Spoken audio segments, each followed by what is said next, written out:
my fellow friends. Welcome to the program Careers Connect, a DPS Alumni Network presentation. My name is Neelam Bedi Son. I'm a human resource trainer by profession, and I have my working presence in Delhi and Dubai. Today, considering the number of career options that are overwhelming and even confusing, Careers Connect, an initiative of DPS Alumni Network, aims to help students make an informed choice by interacting with top-notch professionals globally. To understand the education required for that, trials and tribulations they underwent, the sacrifices they made, and the net result of their career decision, even if made in different time, circumstances, and environment. Now I invite Mr. Rajiv Soni, the mastermind of this program, to say a few words. Good evening, everybody. Thank you very much, Neelam. Thank you, Dinesh, for taking out the time and coming and sharing your journey over the last 30 years, 30 plus years. That does not mean to say I'm trying to get to your age, but yeah, no problem. I've always held you in very high esteem because I have seen your career graph like that. I mean, 80 degrees, 75, 80 degrees. And I want, you know, the younger lot to see and understand and appreciate that it has been a lot of hard work, it's been a lot of commitment, and very importantly, it has been foreigners, people in a different country repose their faith and trust in you to be able to set up an office in India and take it, you know, to, I would say, dizzy heights. So with those few words, I hand the mic back to Neelam. Thank you, Neelam. Hi, thank you very much, Rajiv. Okay, today we have with us Mr. Dinesh Dayal, a very dynamic, vivacious, flamboyant, and electrifying personality. To see is to believe what a powerful guy he is in making. A dip site from 1976 batch, St. Stephen's College, Delhi University, and Insead, France, where he did his MBA, and that too on scholarship. He's an ex-FMCG professional entrepreneur, now management consultant specializing in high-growth consumer startups. He has a great passion for scuba diving, adventure, motorcycling, and Iyengar yoga. So welcome, Mr. Dinesh Dayal, to the show. Thank you very much. Thank you very much. It has been a pleasure to have you on board today, really. Always a pleasure to reconnect with DPS. The beginning of everything. Okay. It all began at DPS. Great, great. Okay. Tell me, Dinesh, you are a BSc Physics from St. Stephen's College, right? Please share your professional journey till you joined FMCG sector as a career. What was your age and what was your first choice? Okay, my God. My age. Okay, when I joined. So listen, let me just backtrack a little bit because, I mean, like many people, it's, you know, it's a lot of ups and downs or sideways movements going on. So I want to just start my little journey by talking about Delhi Public School because I'm amongst friends here and where it kind of shaped, you know, my life or character or whatever, and also the academic part of it. So, well, in DPS, you know, what stands out when I reflect upon what kind of shaped my personality and character, the first thing that comes to mind is diversity. You know, all my close friends, and some of them are close friends, came from very different walks of life, or their families came from different family backgrounds to mine. I mean, I was a son of a nuclear engineer. Okay. But I had very close friends who came from medium and large business houses, others from armed services. We had Fuad here who signed here, who came from a very distinguished family of academicians, and also the, you know, the son of the finance minister of Bangladesh. And we had, you know, friends whose family came from doctors. So I would say, you know, I felt what was unique about DPS, it was much more diverse and more reflective of our urban society than maybe other schools. And it helped me to adapt a lot, and that also shaped the kind of career I had and the kind of line of work I went into, if I reflect upon it. And it helped me to adapt a lot, and that also shaped the kind of career I had and the kind of line of work I went into. If I reflect upon it, the other aspect of diversity that shaped character was, came from our principal, who was a giant of a man, Dayal. Mr. Dayal, who, one of the things on diversity that stands out for me that imposed, the spirit of tolerance going was our daily prayers, which came from I can still sing those songs. I don't, may know what they mean, but I still those songs. There was a Christianity one day. There was Guru Nanak on the other day. I mean, it was spectacular. And that shaped. The third thing, of course, which he gave was, a spirit of discipline and excellence in whatever you tried to do, got into. That kind of permeated from Deen Dayal himself. Yes. The fourth thing was living a hostel life from the age of 11. Perfect. So when you're a hosteler in a mixed kind of place in DPS where not everybody is a hosteler, you're kind of thrown in, you get very close to other fellow hostelers, and what I learned was some very basic things which stood me in good test in my career was punctuality.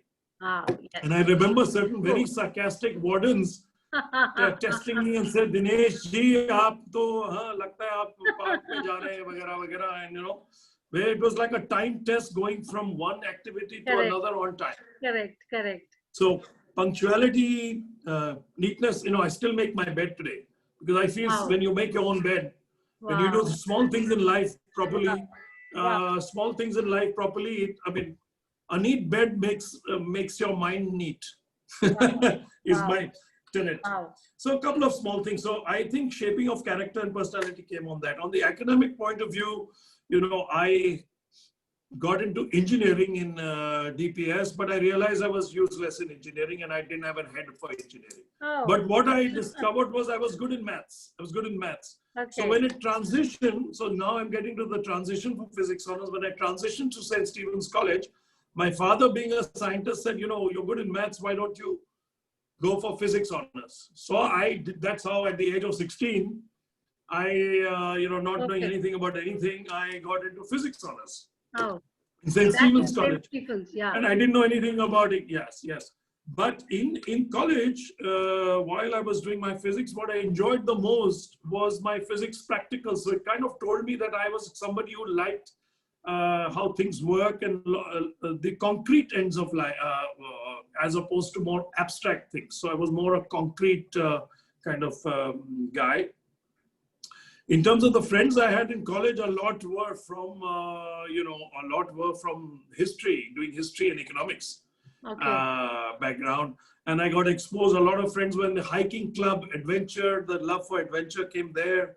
And I was a sportsman, I was in the swimming team. So those are the kind of things that shaped me. One other aspect that I was reflecting about that shaped things was I discovered international life. Now, remember in those days in the 70s, India was a very closed country, so-called socialist country.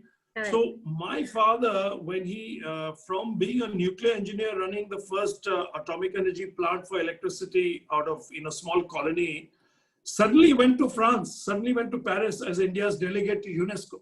Wow. So here I was a DPS ka bacha going, interacting with all my guys from, Delhi and surrounding Delhi. And the last 2 years of my life, I was spending my summers in Paris, thrown in Paris, didn't speak a word of French. Wow. And I quite enjoyed I got thrown into international or Europe, a discovery of Europe and discovery of France. So that kind of triggered. And coming into college, it kind of shaped that I would like to have an international career. It kind of came towards the end of my 3 years. And I also knew, when you say choice, how do you do? Nobody's choices are automatic. I knew what I didn't want to do in college as I came to the end. I knew I didn't want, most of the people went to IAS and IFS, etc. So I knew I didn't want to join the government services, with no offense to any of that. But I felt I should go into the private sector, at that point, I was not too sure whether what is consumer sector, what's FMCG, what's everything, but I wanted to work in the private sector in business, and I didn't want to do my master's. I knew I wanted to get at that point, I was not too sure whether what is consumer sector, what's FMCG, what's everything, but I wanted to work in the private sector in business, and I didn't want to do my master's. I knew I wanted to get work. I knew I wanted to get work experience and discover professional life, if you like. Okay, good. So that was where I was in St. Stephen's College Physics. Okay. And then between that and Insead, I actually got a job as a management trainee at the age of 20 with Escorts, big North Indian, big company, Escorts Faridabad, made tractors and shock absorbers. Okay. And suddenly I found myself leaving my father's bungalow in South Delhi and taking bus number 13. Bus number 13 in the darkness, along with everybody, all the employees of Escorts, because the head office was with the factory, with the workers, factory workers, and starting my new job there. So that kind of also shaped me, because a couple of things that I did as a young management trainee was I was thrown into doing all the tough jobs, so like physical jobs. So one job every 2 months, every 2 months I was given the job of collecting defective shock absorbers from transport godowns in the interior of Delhi and bringing it to Okla to for destruction. And thereby crediting all our dealers. You know, I was a commercial officer. So I actually quite enjoyed it, and it was a huge logistical challenge which I overcame, and also culturally is very interesting discovering the bylanes of Delhi on my sister's moped, because even my motorcycle I couldn't use the clutch. My fingers were hurt in that crowd, in those crowded streets. And then sitting in the tempo in the truck and doing all that work. So, you know, entering these dark transport godowns, I can still smell the smell of biscuit even today, 40 years later. So, you know, I mean, those kind of things kind of shaped me in trying to do a more a different type of business activity. And I spoke about that. And then it also gave me the energy, saying that I'm not going to die taking bus number 13 to Faridabad. I better do something in my life, and I want to go and let me, I'd like to do business, get into the private sector, and I'd like to have an international career. Great. So from there, I was super focused, and to do my GMAT and MBA, I got a very good score that led me to get a scholarship. That's brilliant. And so like many people, those were those very focused days when I would be waking up at 5:30, 6 o'clock to take the bus to Escorts, and after Escorts, I would jump off the bus to take my French classes, and then I would do the time test for GMAT. So it was a kind of a very, very long day. Very nice. And imagine at such an impressionable age of 20, you started working at Escorts, which is commendable. Which is commendable. And you seasoned also in that process, right? Seasoned. And actually, to add to this, I don't know, I mean, these are all things which might interest young people, but to add to this, I had an ailing grandfather at home who had to be taken to the loo 4 times at night. So my mother and I would share the duties. So I had this alarm to go to Escorts at 6 o'clock in the morning, but after doing my time frames for GMAT, so in the middle of the night, the bell would ring and I had to take him to the loo. And I won't tell you the details of that now. But I mean, it kind of puts a little bit of steel in you, and you kind of don't take life too seriously also. You'll kind of laugh and say, all that is fine. It's good. So you feel you can do anything. And then I got the scholarship, and I went to Insead at the age of 23 to do my MBA. And thrown into this magnificent world in the forest of Fontainebleau with 40 nationalities, and in this wonderful world of international MBA. And that's where I discovered L'Oreal. So and L'Oreal was this magic company emerging as, it's still not the #1 beauty company in the world, and all the Europeans were flocking to hear the chairman who had come to give a talk at Insead on campus. And then by then, I kind of was very sure I wanted to have an entrepreneurship existence. I wanted to be in the consumer line. Lovely. And I went to them. I wasn't shortlisted. I went to them, hey, you want someone to start your business for you in India or in Asia? And then this guy who became my mentor, actually, who hired me, kind of took me for an interview and said, we don't have a project, we have a paper, it's blank paper, but I like you, and why don't you, we'll hire you.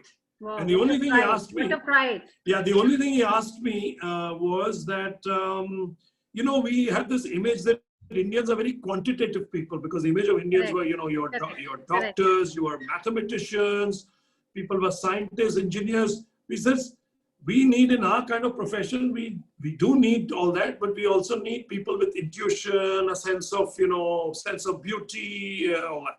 So somehow I convinced them that I had those qualities. So I found myself in training at the age of 24, in training with a job at L'Oreal in Paris, one of the best cities in France. Except I was thrown into a very complicated environment with competitive Frenchies, you know, trying to get airtime and trying to impress the bosses. So that was the other adventure. But I'll stop here on this long story for your small question. But it's very nice, very interesting, I must say. Okay. Yeah. Can you tell me, Dinesh, 2 innovations or new methods of working you might have brought in your line? Yeah. Well, look, when I look upon how we started to enter India, because nobody really knew L'Oreal, and there were some very big established players here. I won't name them. But you know, one of the things that I could do is, when we did ground up research in those years when I was based in Paris, coming here in a very closed and small beauty market, was to say, traditionally we would enter a new market with our home L'Oreal brand.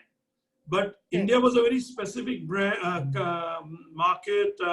Purchasing power was low, and people wanted products that they could relate to, where we make very India-specific products. So I convinced the company that we should launch another brand first, called Garnier, which is a big pillar now in our portfolio in India.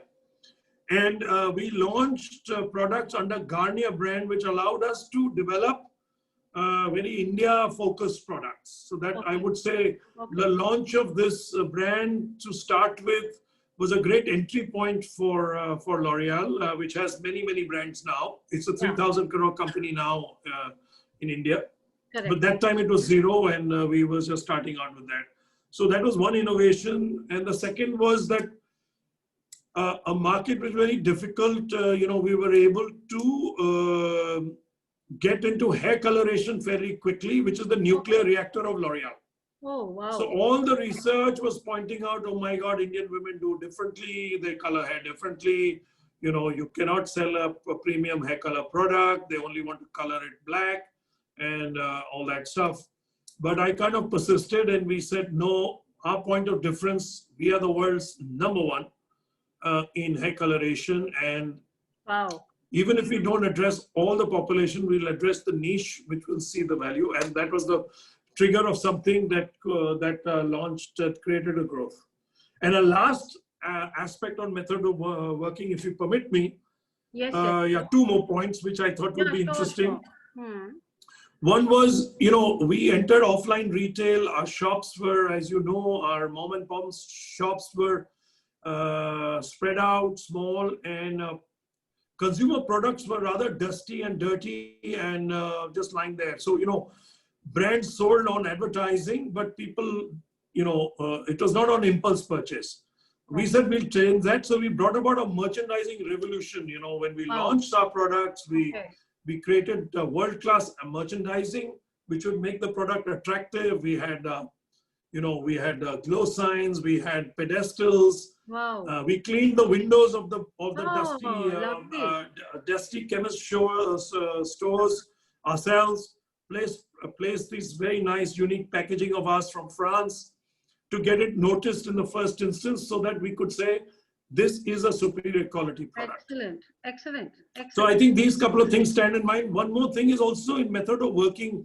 You know, in those days, FMCG, I mean, there was a very British kind of culture going on, where, you know, there was a very segregated society, Sergi.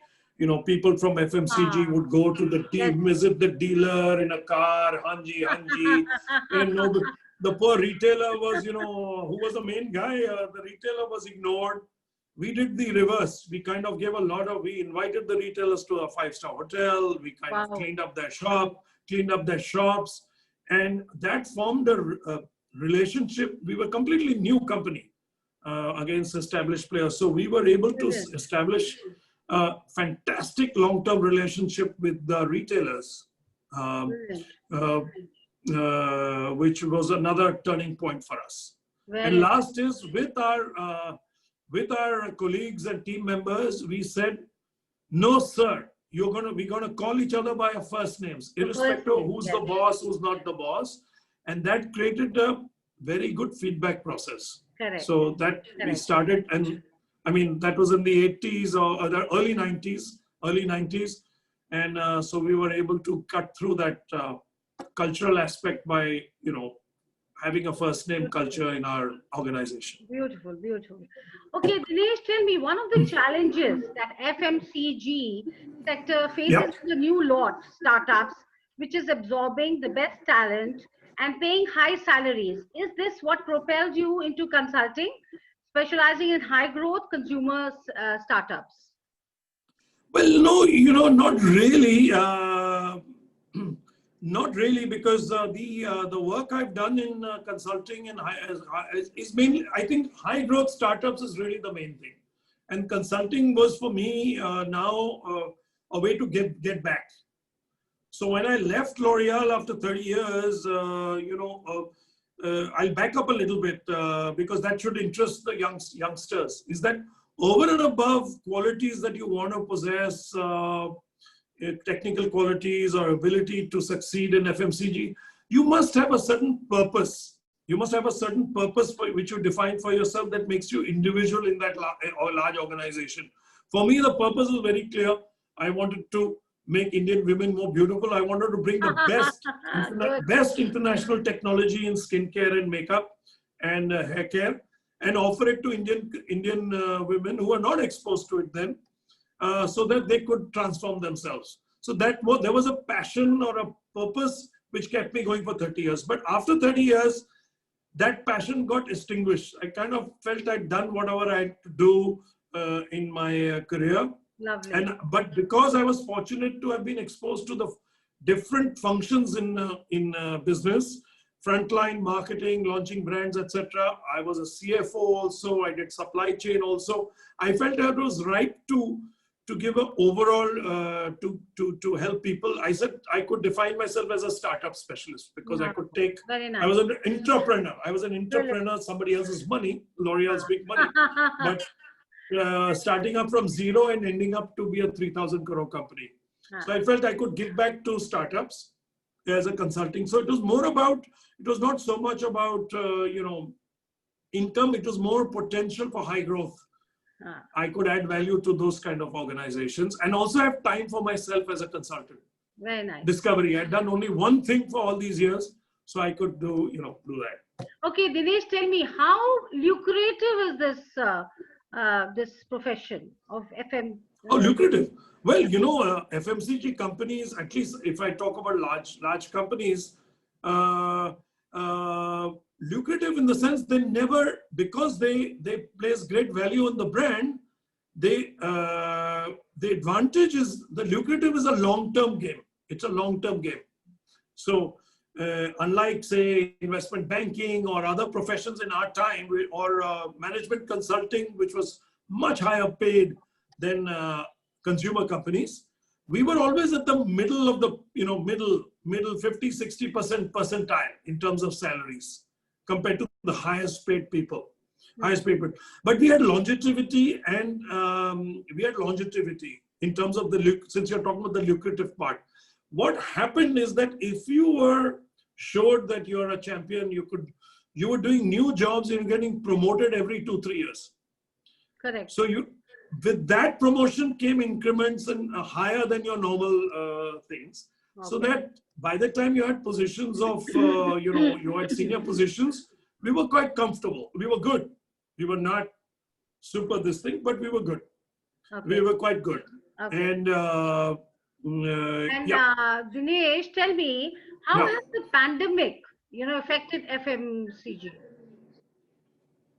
Look, the pandemic, I would say in the initial 3 months, of course, it was disaster, complete disaster on the supply chain side because Correct. people couldn't get products, people couldn't Correct. visit. So it was quite bad. But, I happen to chair the Indian Personal Care Association, the Beauty and Hygiene Association. This is my 6th year as the president. So I get feedback from all the companies, all the companies that are in this space, Indian and foreign. Correct. And what they tell me is, what I learn is that in this last 2 months, they're back to about 80% of pre-COVID times in terms of business, in terms of sales. Correct. But it has shifted. So they're not yet at 100%, they're 80, 85%, but they are very, everybody is extremely bullish that come by April next year or by March next year, we'll be back to actual growth. Okay. And the other significant change that happened is that e-commerce, which was just about 1% of the total business, actually has doubled. So while people will still go back very little, go back to offline, or are going back a little bit to offline, or they're ordering on the phone from offline, many have shifted to online. So that's a big change. That's a big change for everybody. So all those who jump onto e-commerce, including offline retail, if they go onto e-commerce, that's going to be a boon for them. Yeah, correct. Yeah. Okay. Tell me, Dinesh, if you could turn the clock back in your profession, where would you take it back to? Oh, my God. Yeah. Look, I don't know what I would like to change or not change. Maybe, no, DPS I wouldn't change. Very happy I'd go back to DPS again and start with all my friends. That some of them are online. Fuad is, I think, online. Fuad is online. I would like to sing the Devanand songs with Fuad again. But if I'd like to change in education, probably I would have studied economics and not physics, because I didn't know anything about economics. Neither did my dad. Our source of information were our fathers, right? We were 16. But probably I would have studied economics, and because later when I did my MBA, I topped in economics. I did well in economics. So that could have given a bigger, fillip to that. Okay. We are running short of time, so quick answers. Yes, boss. Okay? Yeah. Okay. Tell me, Dinesh, what academic path would you recommend to young adults to make a mark in the line? To make a mark in FMCG? Yes. Yeah. Yeah. So, firstly, if you're trying to join a big company, FMCG company, they do look for an MBA. Okay. They look for an MBA, even for them to get into, and they prefer management trainee programs. I'm talking about large organizations. So let's cover that part. Okay. So they see the value in somebody in MBA, but what has changed is they don't necessarily look at people blindly from the top 5 institutes in MBA. They look at increasingly at many MBA schools. And the proof of the pudding is, if I give you examples of people successful, and they become very successful. So they don't have to come from the 5 top, but they have to have shown that they are super smart and very adapted to a consumer line, FMCG line. That means they are action oriented, they are clear thinkers, they are leaders, they have courage to back their ideas. They're able to say no in a very smart way to their bosses. They're able to have an intuition that this product will work. They are very good in sales. They are very good with relationship with the dealers and retailers. So all these qualities, though, if they're demonstrating that, and they've come from an MBA background, they've learned about business, whether it's a small school or a medium school, doesn't matter. They should have been really good there. So that would be one educational qualification. But what they studied before that doesn't matter. What they studied before that. Now that's for large companies. But now the scenario has also changed. There's a scope now for customized startups, medium companies in the field of FMCG. Thanks to online and thanks to e-commerce, thanks to digital. So then the background of people becomes even more diverse. Yes. Even more diverse. There are non-MBAs also who are doing very well, but then they should have had a skill. You should have a mastery of something. So if you're a creative person, you show you've been a mastery in creative person. Very nice. You know, very nice. or you could have come from advertising. You could have done something. 2-3 basic petrol. The petrol for FMCG, you should be there. Should be. Brilliant, brilliant. Okay, Dinesh, you are a scuba diving expert. Okay, adventure motorcycling and Iyengar yoga. You know, a quick answer now because we are really running short. Yes, of time. boss. Quick answer. Okay. Tell me how adventurous you are in your life. My God. Well, how adventurous am I in my life now? Now? Yes, yes, now. Yeah. Where have I gone? Yeah. No, that's okay. No, how adventurous I am? Well, in the sense that I'm an outdoor person. That outdoor person started when I was in college hostel. That started when I was in a small colony, cycling away to Chikowadi. And I'm an adventurous person in the sense that before COVID, I was traveling. I was either doing motorcycle trips, self-car trips, or diving trips every month. So I calculated that for every month, I was out for 1 week or 2 weeks. So, so adventure, nature is like, I need to hug trees. I need to be in forests. I need to be under the sea. Wow.